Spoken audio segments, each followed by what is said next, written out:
Selamat malam para pemirsa yang berbahagia dimanapun berada. Kita berjumpa kembali di kesempatan kali ini dalam pembahasan ayat suci. Selamat malam Pak Lutfi. Selamat malam Mas Anas. Gimana? Baik? Baik Oke, kabarnya. Alhamdulillah kita akan meneruskan lagi pembahasan kita yang mana kemarin sempat kita tertunda karena menjawab pertanyaan para netizen Pak Lutfi. Ya. Ya, kita jeda itu maka teman-teman semuanya atau penonton yang bertanya sudah kami jawab di episode sebelumnya dan silahkan disimak di situ. Apabila masih ada pertanyaan lagi yang mengganjal, silahkan ditanyakan di kolom komentar. Dan di malam hari ini kita akan meneruskan yaitu terkait dengan Quran surat Al-Humazah Pak Lutfi. Ya. Ya. Di situ nanti penjelasan jenengan bagaimana ya cara kita itu memahami surat ini secara tepat jika dibaca dengan ataupun melalui kacamata sosiokultur masyarakat Makkah awal. Apakah ayat ini merupakan ancaman atau teguran terhadap kapitalis pada masa itu? Nah, ini pertanyaan seperti itu. Ya. Nah, selanjutnya di situ ada apakah humazah dengan lumazah ini memiliki makna yang sama? Nah, atau kok keduanya ini juga memiliki makna yang luas dalam apa ya? Bagi interpretasi modern saat ini. Dan apakah ayat ini untuk kaum apa ya? Untuk kecaman kaum Quraisy sebagai kritik universal. Nah, dan yang terakhir tentunya ya pesan dari ayat ini seperti apa. Nah, monggo bagaimana penjelasan terkait dengan Quran surat Al-Humazah ini? Ya. Saya akan memberikan tambahan sedikit aja terkait dengan apa yang sudah kita ulas di beberapa periode yang lalu ya, bahwa yang jelas bahwa Al-Humazah ini adalah surat polemik gitu. Surat polemik dalam konteks polemik Nabi Muhammad beserta wahyu yang dibawanya kepada kelompok Quraisy Mekah. Itu. Kelompok Quraisy di dalam hal ini itu adalah kelompok yang kita pernah sebut, itu adalah kelompok-kelompok yang dikenal sebagai mukhrimun. Kelompok mukhrimun ini dalam istilah ini ya, Raudul Unuf. Raudul Unuf itu kitab yang ditulis oleh As-Suhaili. Oh, kitab Raudul Unuf. Kitab yang ditulis oleh As-Suhaili. Suhaili itu penulis kitab sejarah yang kitab sejarahnya itu syarah atas karya Ibnu Hisham. Nah, itu punya kitab namanya Raudul Unuf begitu. Nah, di Raudul Unuf ini ada kosakata yang disebut dengan mukhrimun. Mukhrimun ini adalah kelompok yang mengharamkan tanah Mekah. Itu. Atau perawat yang merawat keharaman Mekah. Menjaga. Nah, ini kelompok-kelompok mukhrimun ini. Kalau dalam istilahnya si Ibnu Sa'ad itu ya kelompok 9 suku yang sangat kaya itu begitu. Yang sangat kaya itu. Nah, dalam istilah yang lain misalnya Ibnu Hisham itu menggunakan bukan hanya Ibnu Hisham ya. Ibnu Hisham sama Jawad Ali. Itu menggunakan istilah akhlaf. Jadi kelompok-kelompok elit ini, kelompok-kelompok yang pada waktu itu dikenal sebagai penguasa kapitalisme Mekah. Nah, inilah yang harus kita ketahui mukhotabnya. Jadi mukhotab itu kepada mereka, kepada mukhrimun, kepada akhlaf, atau kepada kelompok 9 suku kaya. Ini arah mukhotabnya ke sana. Karena arah mukhatabnya ke sana, berarti polemiknya itu ke orang-orang itu, tersebut ya, ke muhrimun, akhlaf, atau kepada orang yang dikenal sebagai 9 suku kaya itu. Nah, yang mencengangkan di dalam, menurut saya, di dalam ayat ini kosakata awalnya wailun, wailun, celaka gitu. Wailul likulli humazatin lumazah, celakalah bagi siapa saja begitu yang mengumpat ketika ia mengumpat. Mengumpat ini banyak hal. Dalam arti memberi cacian kepada Nabi Muhammad sebagai orang yang membawa risalah polemik. Umpatannya banyak ya. Di antara umpatannya misalnya Muhammad itu majnun. Gitu. Muhammad itu gila. Gitu. Ada umpatan lagi misalnya wahyu yang dibawa Muhammad itu asatirul awalin. Asatirul awalin itu dongeng para nenek moyang. Gitu. Ada ungkapan juga misalnya wahyu yang turun di Nabi Muhammad itu sihrul mubin, sihir yang jelas gitu. Nah, ini kan mengumpat ini. Bentuk umpatannya gitu ya. Mengumpat kepada Nabi Muhammad, menggelari majnun. Menggelari Muhammad wahyu yang dibawanya itu sihrun. Lalu menggelari wahyu yang dibawanya itu sebagai asatirul awalin. Nah, orang yang ngata-ngatai gitu ya, yang ngata-ngatai Nabi Muhammad dengan ungkapan-ungkapan seperti itu, ini dibalik oleh Tuhan dalam ungkapan wailun itu. Wailun. Celakalah kamu, begitu, bagi para pengumpat ini, begitu. Nah, ciri pengumpat ini, begitu loh, agar tidak salah identifikasi ketika wahyu ini turun, siapa sih ini bagi orang yang mendengar di waktu itu kan mungkin bisa bertanya-tanya, gitu loh. Siapa sih orang-orang ini, begitu. Ya, lah di bawahnya itu kan disebutkan beberapa indikator. Misalnya alladzi jama'a mala wa adadah. Itu. Orang yang menghitung harta, orang yang mengumpulkan harta dan menghitung-hitungnya, begitu. Mengumpulkan harta dan menghitung-hitung itu seolah-olah dengan hartanya itu hidupnya itu tidak butuh orang lain. Lalu kemudian segala hal kalkulasinya pakai harta. Semua dihitung pakai harta itu ya. Jadi orang yang istilahnya sekarang ya pragmatis, tapi pragmatis absolut. Gitu loh. Segala uang itu wani piro gitu. Segala bisa berjalan pakai uang. Jadi pragmatis tapi pragmatis absolut. Gitu. Jamaah mala wa adadah begitu. Jadi kalau misalnya Anda berprofesi sebagai pengajar misalnya, maka tidak ada ruang di hatimu pengajaran ini pengajaran yang sifatnya itu untuk mencerdaskan bangsa. Begitu tidak ada nilai-nilai itu. Betul. Jadi tidak ada ini agar orang lain itu cerdas sehingga bangsa ini menjadi bangsa yang unggul.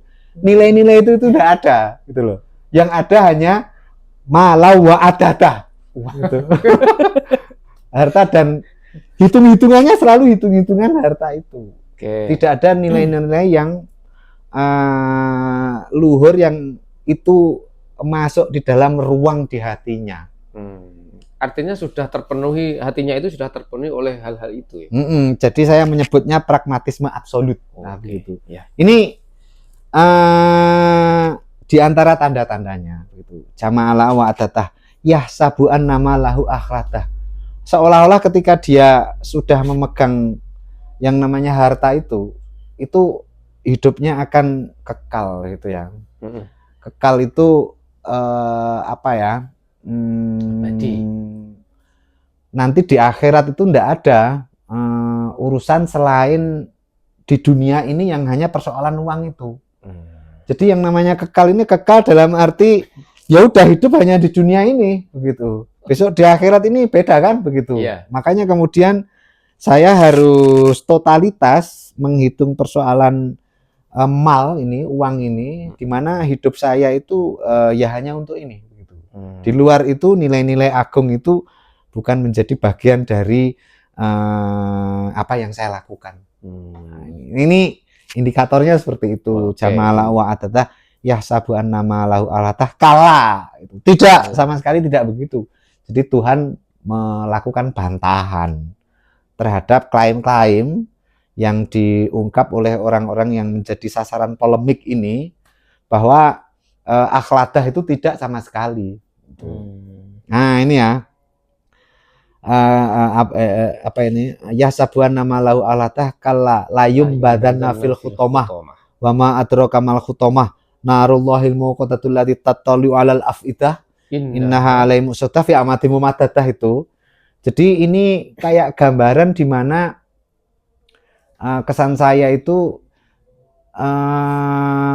Tuhan menampakkan satu eksistensinya, di mana eksistensinya itu digambarkan kekuatan Tuhan itu ketika kamu mengabaikan ini seperti narullahil muqaddah itu.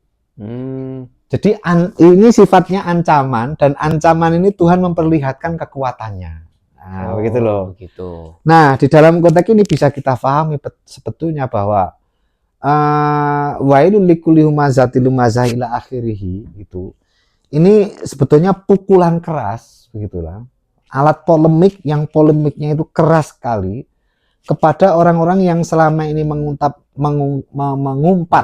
Nabi Muhammad terkait dengan klaim religiusnya karena mereka seorang muhrimun. Ya. Lalu kemudian mengecap Muhammad sebagai sihrun mubin, majnun, asyatirul awalin, lalu dibantah dengan Tuhan dengan ungkapan-ungkapan seperti surah Al-Humazah ini. Disitulah sebetulnya menurut saya konteks sosiokultural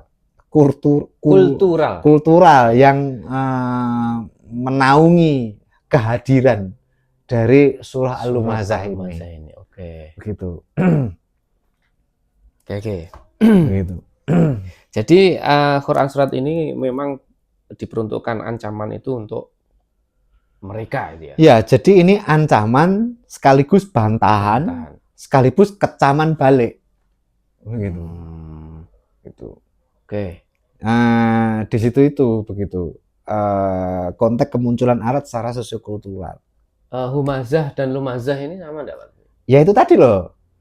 Pengumpat ketika ia mengumpat. Artinya umpatan itu seperti sihrun mubin, asatirul, lalu kemudian majnun itu. Oke. Begitu arahnya ya. Oke. Lantas ini bagaimana ini surat ini bisa dipahami terkait dengan pesan untuk mengkritik kaum-kaum itu? Pesannya ya apa ini, orang-orang kaya yang mereka ini di Mekah itu begitu pelit begitu ya, padahal mereka penguasa begitu. Wa yuhibbunal mala hubban jamma. Mereka mencintai harta itu sampai urat nadinya itu, darah daging, sampai pragmatisme absolut itu, begitu loh. Itu konteksnya sasarannya itu. Jadi ya kalau diterapkan di zaman sekarang ya kita jangan sampai seperti itulah, kurang lebih begitu konteks universalnya gitu. Jadi ini apa ya, banyak kan diantara di zaman kekinian itu terkait orang yang apa ini kalkulasinya selalu material. Kalkulasi selalu material itu tidak ada ruang di hatinya sedikit pun nilai-nilai luhur yang itu menjadi lakunya. Nilai-nilai kebaikan itu tidak ada gitu. Yang disebut baik adalah ma yuwafiqu ma'al ghordi gitu loh. Apa yang sesuai dengan kepentingan saya gitu. Jika orang itu baik itu karena kasih uang saya misalnya begitu. Itu kan ma yuwafiqu ma'al ghordi. Sesuai dengan kepentingan saya begitu. Nah, ini beda ketika orang itu punya nilai-nilai luhur di hatinya, ada ruangnya. Bahwa kendati Anda ini dikasih uang banyak, tapi ketika Anda harus mengatakan jelek ya jelek. Gitu. Itu ini menurut saya pesan-pesannya begitu. Oke. Jadi jangan sampai menjadi orang itu pragmatisme absolut. Gitu loh. Ya. Segalanya harus uang. Ya uang butuh. Gimana saya mau beli rokok kalau enggak punya uang? Gitu misalnya. Ya baik. Uang itu ya baik. Gitu. Cuman kalau sampai melewati batas pragmatisme absolut, ini ya repot juga. Nggak ada nilai luhur di hatinya itu terkait dengan mencerdaskan orang, terkait dengan perjuangan kebangsaan, misalnya begitu sebagai seorang nasionalis misalnya, terkait dengan bela negara, nggak ada itu. Yang dia yang dia pedulikan hanya dirinya sendiri. Jadi dia menjadi sentral dalam urusan apapun. Nah, itulah yang saya sebut pragmatisme absolut. Gitu loh. Semuanya disebut baik jika ma yuwafiqu ma'al ghordi. Apa yang sesuai dengan kepentingan saya. Nah, ini kalau sudah begini ini, Anda kena khitab wailun. Gitu loh. Ciloko kowe. Begitu. Lantas di Quran surah Al-Humazah ini kenapa dibentuk berupa ancaman, tidak kok langsung digambarkan nar begitu. Ancaman begitu. Nah itu narul muqaddah itu kan ancaman juga itu. Oh begitu ya. Layum badana apa itu akhlatah kalla layum badana fil khutamah wa ma adraka mal khutamah narullahi. Itu kan ancaman juga. Oh iya. Begitu. Narullahil muqaddah begitu. Oh iya, oke. Nah, saya ingin menggarisbawahi bahwa wahyu-wahyu awal itu konteksnya dialektik ya. Dialektik itu polemik ya, membantah. Sana juga membantah. Lah sini mengeluarkan bantahan. Saling membantah. Nah, dalam konteks saling membantah ini, Quran juga menyertakan bukti-bukti. Gitu loh. Nah, bukti-bukti sehingga yang dibantah itu tidak bisa menghindar dari bukti. Oke, tidak bisa mengelak. Ya? Tidak bisa mengelak dari bukti. Itulah ciri dari kekuatan i'jaz Al-Quran. Oh, kembali ke i'jaz. Jadi kekuatan i'jaz Al-Quran itu di kekuatan menghadirkan bukti ketika menuduh. Oke.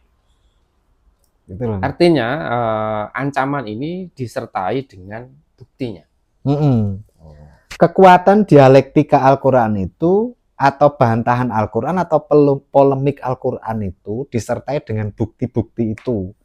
Nah, bukti-bukti itu banyak di dalam surat-surat Makkiyah itu. Nah, dalam konteks bukti sehingga yang dibuktikan bersalah itu tidak bisa menghindar, itulah sebetulnya konsep i'jaz itu diantaranya. Makanya i'jaz itu tidak selalu terkait dengan soal bahasa gitu. Gitu loh, seperti Abu Qahir Al-Jurjani itu dalam kitabnya Dalailul I'jaz itu. Atau seperti misalnya Al-Baqilani ya. Al-Baqilani itu punya kitab namanya Tamhid itu. Jadi i'jaz Al-Qur'an itu letak kekuatannya pada bahasa gitu. Dimana ketika faktu bisuratim mislih itu pihak yang tertuduh itu atau pihak yang menjadi lawan bicara Al-Quran itu tidak bisa menandingi keindahan bahasa Al-Quran. Ini menurut Abu Qahir Al-Jurjani sama Al-Baqilani dalam Dalailul I'jaz sama si Tamhid itu. Kalau menurut saya enggak selalu begitu loh. Karena iya kalau Al-Quran itu dipakai oleh orang Arab terus. Padahal konsumen Al-Quran kan ada orang Persia juga. Orang Persia kan bahasanya bukan bahasa Arab. Bagaimana dia bisa menemukan Dalailul I'jaz dalam bahasa Arab ketika bahasa Arab itu bukan bahasanya dia? Begitu.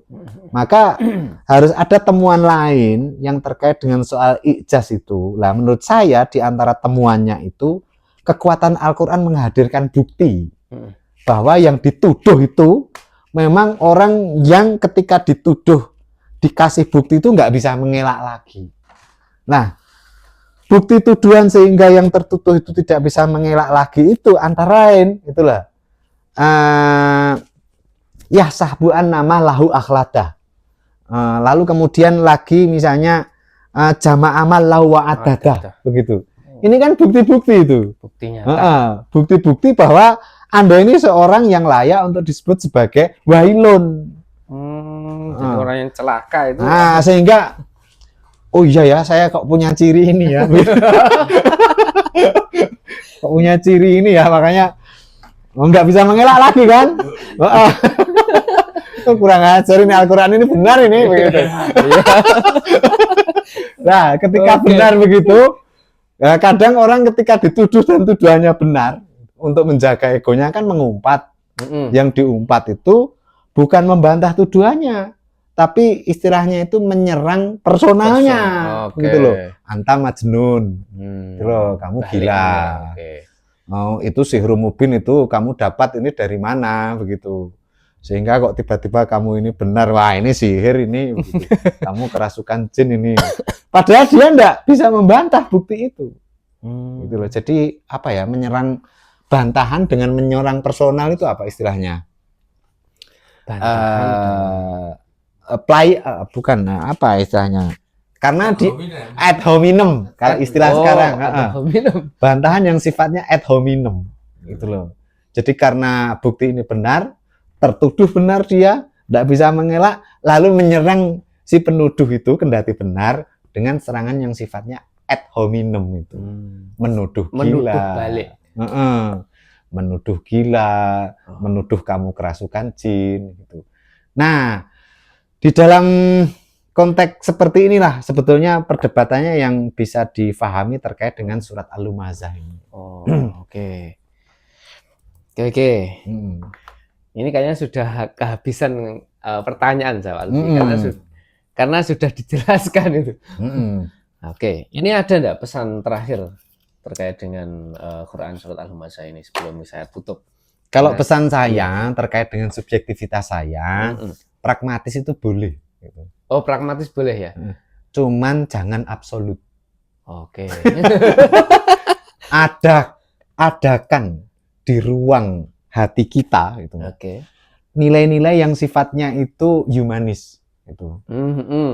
Jadi tidak selalu hal-hal yang sifatnya uang itu mendominasi seluruh persepsi seluruh diri kita, pada diri kita. Sehingga yang namanya pragmatis itu selalu nilai-nilai yang Anda agungkan, yaitu selalu mendorong Anda untuk berperilaku seperti itu.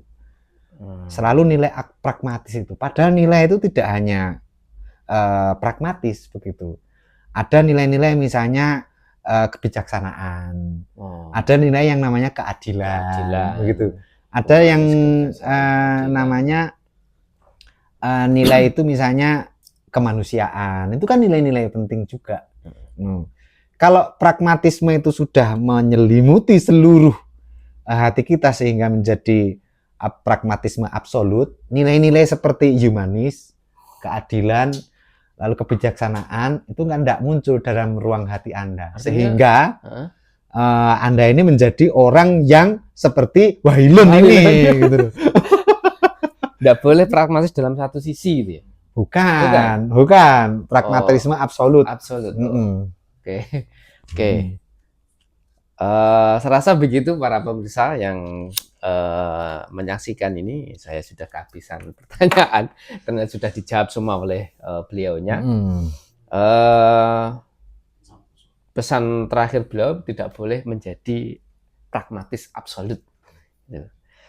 Kita akhiri, kita teruskan di lain kesempatan berkaitan dengan pembahasan ayat suci. Apabila ada pertanyaan, silahkan tulis di kolom komentar. Nanti kita akan jawab di sesi berikutnya. Dan sekarang kita akhiri, kita teruskan di lain kesempatan. See you next time. Oke.